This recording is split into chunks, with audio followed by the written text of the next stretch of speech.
The five sources of power often seen in organizations include coercive power, which involves a dependent relationship between the driving agent and the recipient of force. It derives from a real or perceived threat of punishment should the recipient of force not comply with the instructions or wishes of the driving agent. The second type is legitimate power, which derives from authority and social and cultural norms. It involves loyalty, social rank, and the organizational hierarchy, so that the influenced person actually believes the driving force's agent's use of power is justified.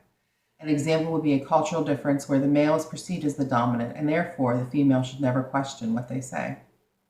Referent power derives from the driving agent's personal charisma and its effect on the recipient of influence. The level of referent power reflects the level of respect for and the degree of prestige accorded to the driving agent by the recipient. This might include giving more respect or attention to someone because of the position that they are in and not necessarily how well they function in that position.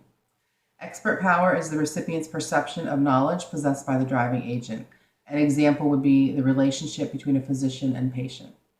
Finally, reward power provides an incentive for the person on the receiving end of influence to change his or her behavior, expecting a reward or recognition. An example of this type might include time off or even a raise in pay. One of the positive impacts from Mintzberg's political game-playing framework as it relates to healthcare is sponsorship, which is when a junior staff member seeks support from powerful leaders.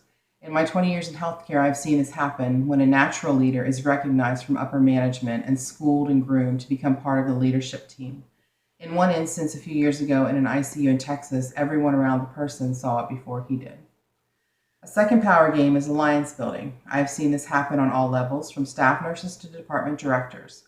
As we talked about in an earlier chapter, teams always get work done more efficiently than individuals.